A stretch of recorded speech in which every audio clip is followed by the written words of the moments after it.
Hello YouTube. My name is Robert Alvarez, and I'm also known as Robert Alvarez, the Psychic Witch. And I'm also known on my YouTube channel as Mr. Lighting and a Fan. And yes, I have my lighting and I have my fan. How you doing? Before I begin, let me just say that COVID is still around, and recently somebody shared with me that 2 people in her life died from COVID-19. So please, I beg of you, and I don't beg for nobody, I beg of you, take precautions. Take every precaution up the yin-yang that you can think of and then some. Otherwise, I'm going to be hearing about more deaths from COVID-19. So please, do what you can to protect yourself. If it makes other people pissed off, your health and well-being is number 1. It's not number 2, it's not number 17, it is number 1. So please, I beg of you, protect yourselves to the nth degree and beyond. That being said, it is my pleasure to bring you the October 2023 entry of Llewellyn's 2023 Tarot Calendar. And I'm going to have Drake, more commonly known as my awesome audio-visual person for my YouTube videos, do a close-up of the front of the calendar.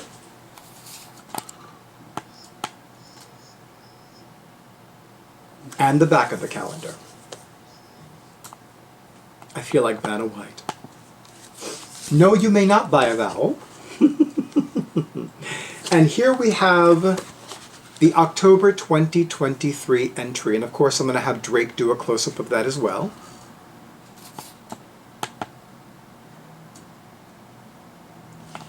So we have a spread.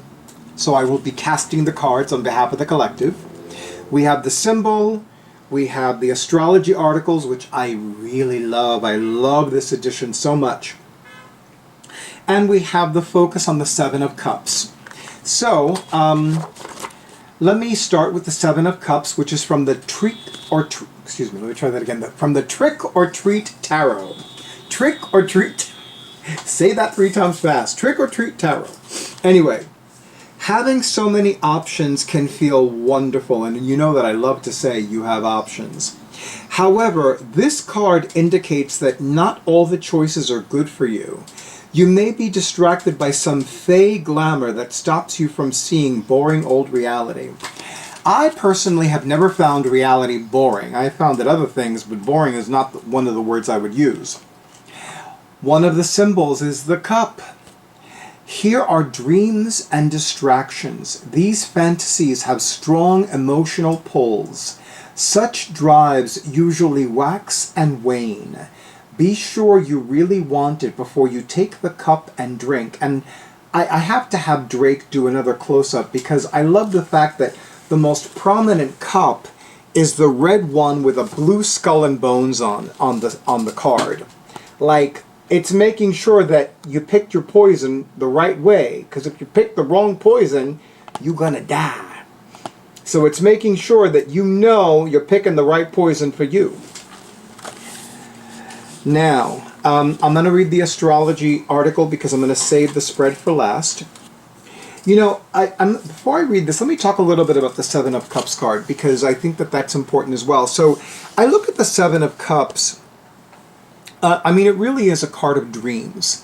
And I've always loved the fact that, especially in the Robin Wood Tarot, not only do you have the 7 different things either in or floating above the rim of the cup, but you also have 7 different cup designs. And I must admit, I did not use the Robin Wood Tarot this time around. I wanted to use something that I haven't used in a very long time, but I'll get to that in a moment. So it is a card of dreams. It's definitely a card of dreams, of wishes, of desires. And I love the fact that so many symbols on the cards in many tarot decks depict the things that we desire, the things that we fantasize about. So it's not even just about dreams that we have when we're sleeping. It's about daydreams that we have when we're awake. It's about fantasies that we find very comforting, very stimulating, very exciting, and that draw us in. Now, astrology. The dangerously beguiling combination of Venus and Scorpio influences the Seven of Cups. Venus brings beauty and life, while Scorpio brings death and exciting danger. It is no coincidence that in the major arcana, key 13, the death card, is astrologically aligned with the sun sign Scorpio. And that is not to say that Scorpio is the sign of death, although in Western astrology it is. But remember, it's not representative of a literal death, and Goddess knows so many people who read tarot, professionally or not, very rarely if ever see the death card as you gonna die. It's not like, Molly, you in danger, you gonna die. It's not like Oda Mae Brown having a psychic vision with Sam Wheat. Now you know I've watched that motion picture a bazillion times. And yes, in case you didn't know, the movie is called Ghost. With the Whoopi Goldberg as Oda Mae Brown and the late and great Patrick Swayze as Sam Wheat. And let us not forget the Scorpio herself, Demi Moore, as, I forgot Demi Moore's character's name. Molly. Hello. Molly, you a danger. Okay, silliness aside, I gotta watch that movie again. Clearly I must.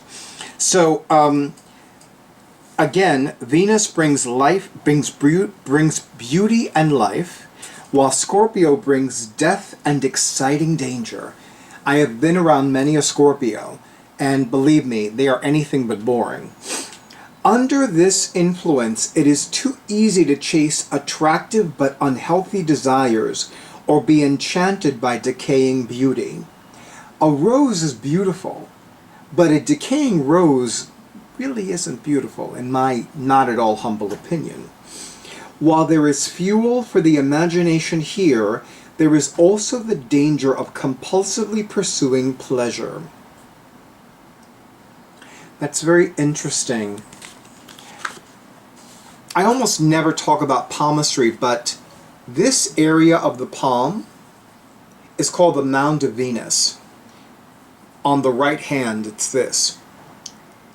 Mound of Venus, Mound of Venus. And the funny thing is that the fleshier this part of the body is, the more consumed that person is with pleasures of the flesh, food and sex in particular. And I want to tell you, when I was younger, I had a much fleshier Mound of Venus. These days, well, sex usually happens in my mind these days, which I'm totally okay with. And so is my life partner, by the way. Or as I call him, my divine consort. And, you know, intermittent fasting has become one of my best friends. So, but yeah, the fleshier the Mound of Venus is, the more that person loves and lives for pleasures of the flesh. Food and sex in particular, but other pleasures of the flesh. And shopping, because now my palm is itching. Okay. Take a sip of my tea, and then we will get to the story you tell spread. The story you tell. We tell stories because we need to understand our lives. Some stories serve us better than others. Some become part of a repeated, unhealthy cycle. These stories control our behavior, yet never lead to a happy ending. If you identify a story like this in your life, this spread can help you understand it and even change it. Now, before I go any further, I needed to do something that I have never done before with these videos, and that is use a tarot deck not published by Llewellyn Publications. I could have easily used the Robin Wood Tarot, but I like to mix it up a little bit. And I do have other tarot decks that were published by Llewellyn Publications. Ironically, 2 of them were damaged by rainfall because I did not realize just how waterproof and water resistant my bags aren't. And yes, those 2 decks were published by Llewellyn Publications. And another one, well, I think it needs to like dry out a little bit more. So I'm using a non-Llewellyn Publications tarot deck. What I will say about this tarot deck is that it is my personal favorite First Nation themed, or if you prefer, Native American themed tarot deck. In fact, it's the only one I own. And in all these years, I've seen some that are like nice and okay, but they just don't do it for me. And yes, there is a tarot deck which I believe was published by US Game Systems called the Native American Tarot. I used it once, and that was because it was a request from a longtime friend who's had that tarot deck for years and years and years. And I honored that request because she wanted it. I was able to read with it pretty accurately, if I do say so myself, but this is my personal favorite First Nation themed tarot deck. It is called the Vision Quest Tarot by Gayan S. Winter and Joe Dozay. One wrote the book, the other one illustrated the cards. I've already cast the cards, I've already shuffled the deck, I've already asked the spirits on behalf of the collective to give this casting of the cards as much clarity and illumination, as much wholeness and healing for you and yours watching this video. With that being said, I'm going to pull my shawl a little bit tighter because I got a little chill. Card number 1, the story. This is card number 1. An important aspect of the story is Son of Earth, more commonly known as the Knight of Pentacles. So this is coming up for me as money. It's coming up for me as money, financial prosperity, income. And what I'm getting is that there is an opportunity to attract more of this. There is an opportunity to bring more of this into the collective's lives. And I know that there's more than one person watching this video right now who is job hunting. And my sense is that this is also a very good opportunity, and I believe Drake is listening very intently to what I'm saying, to cleanse your consciousness of any limiting financial beliefs. You know, it's no coincidence that recently somebody who is the prosperity preacher, Jordan, who has become this amazingly wonderful walking commercial for, he recently sent me a link to a Reverend Ike lecture on YouTube. And I want to tell you, it had been so long since I had watched a Reverend Ike video on YouTube, and the man was truly brilliant and truly ahead of his time. So here's what I'm going to say. I'm going to include the link in the description box since I referenced it. But what I'm getting from this card for the collective is absolutely make sure that you are not allowing any negative, hateful, disempowering beliefs about money get in the way of you attracting the new position of employment, the successful career choice, the increase in your income. And one of the things that I always said to the participants in my prosperity classes is to watch your thoughts about people who are wealthy. Because if you have any kind of disdain or contempt or hatred towards people who are wealthy, that's going to translate into your ability energetically to attract money. You can not like people that have certain things or that don't have certain other things, but when it gets to the point that your entire being is consumed by hatred and disgust and contempt for people who are wealthy, then that's going to get in the way of you attracting what you want and what you need. So that's part of the story. That's card number 1. Card number 2, why you created the story. What purpose does it serve? The sun. The sun. So, You created this story to give yourself a boost of light. And the purpose it serves is to strengthen you, to empower you, to give you the energy to move forward. But let's say that this is now a survival mechanism that no longer serves your needs. Because especially between childhood and infancy, the being human, this ontological creation, creates survival mechanisms, defense mechanisms. And then in adolescence, we become a little more sophisticated in hiding them. And then, especially after we reach our 30s, it's like, wait a minute. This bullshit is not doing anything good for me. I gotta stop it. So that's what I'm getting from the Sun card with this. Card number 3, imagined ending. What you think, should, or wish would happen in this story. Freedom. The clown is more commonly known as the fool. Key 0. And it's so interesting because this spirit is a heyoka. A heyoka in the First Nation cosmology is the most advanced and the most powerful of empaths, and a true walker between the worlds. So this is about complete realization, full self-realization, complete and total empowerment, complete and total mastery. That is the imagined ending.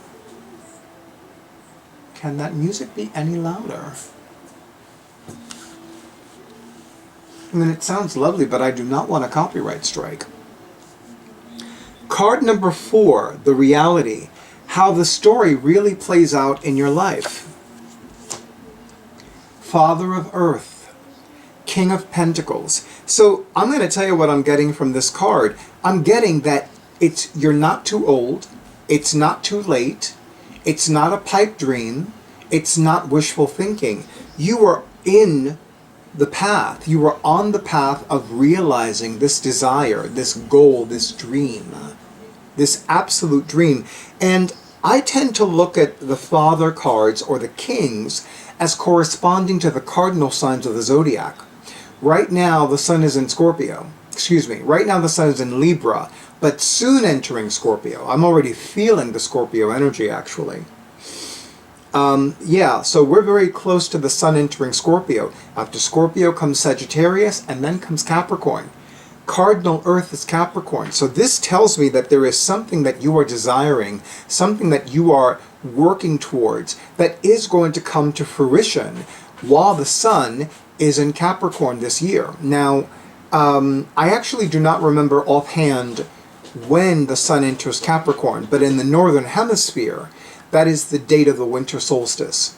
So I'm going to say, and I will include the actual dates in the description box, but generally speaking, the Sun is in, the Sun is in Capricorn from December 21st to January 22nd. Yes, that is one of the cats using the litter box. Okay. Last card. Change the story. How to change the story to achieve the desired ending. 8 of Earth. You know, I almost never look at the keywords, but it says at the bottom, inner order. And how appropriate, we have pumpkins on the vine. So, oh, hi, Durga. You look so cute. You startled me. Are you having a good time? You want to come up and be in the video? No, you don't. You know, I feed you. Go on you. Anyway. So, I look at this card like, you know, I'm getting this as like, well, what's the chaos inside of you? Bring order. Bring divine order into your inner life and into your inner world. And I'm even going to say, do divine order decrees. You know, I've said this on numerous occasions and in several videos and in classes and whatnot. When I used to lead metaphysical classes, I love Catherine Ponder's Divine Order Decrees. Even just affirming and declaring divine order is going to bring you out of a state of unholy madness and unnecessary chaos and bring your complete world into a state of divine order. And the final message card is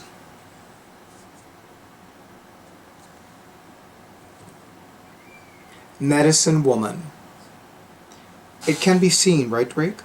Okay, thank you. So Medicine Woman is more commonly known as the High Priestess. So absolutely do rituals that involve the moon, that involve lunar timing, that involve lunar phases. Remember, this card is astrologically aligned with the moon. So moon magic, absolutely. And, you know, it's not a coincidence that right now the current date is in between the new moon and solar eclipse in Libra and the full moon slash, excuse me, the current date is Thursday, October 19th, and we are in between the new moon slash solar eclipse in Libra that occurred last Saturday, October 14th, and the full moon slash lunar eclipse in Taurus that is occurring not this Saturday, but the Saturday after this Saturday, which is October 28th,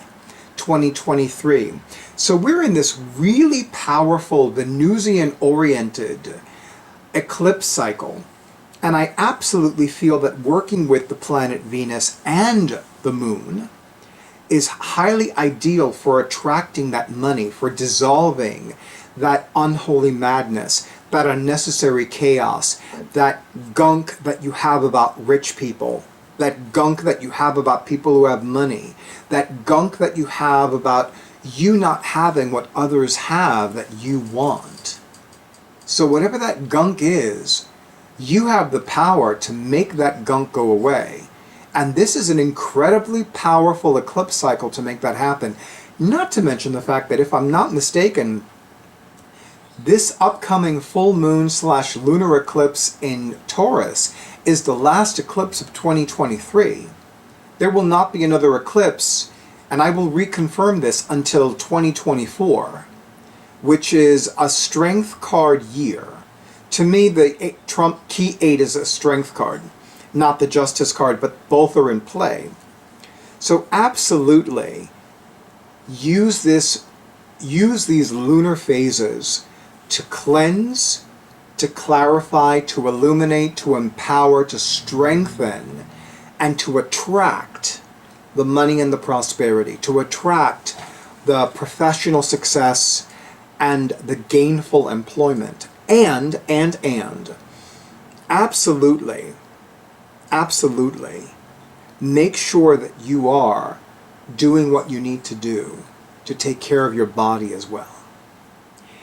As always, I am most thankful to Llewellyn Publications for continuing to publish the Llewellyn's Tarot Calendars. I am immensely even more thankful to the Barbara Moore for writing the insights, spreads, and tips. And of course to all of you in YouTube land for honoring who I am and what I do. I thank you as always for all the likes, all the comments, all the shares, all the subscriptions to my YouTube channel, and an extra big and beautiful and bountiful thank you to everyone who had a session with me at the most recent Moon, Serpent, and Bone 5th Annual Samhain Festival, as well as to all of you who have already scheduled your sessions. I wish all of you a beautiful night, a wonder-filled weekend, and stay tuned for the next video.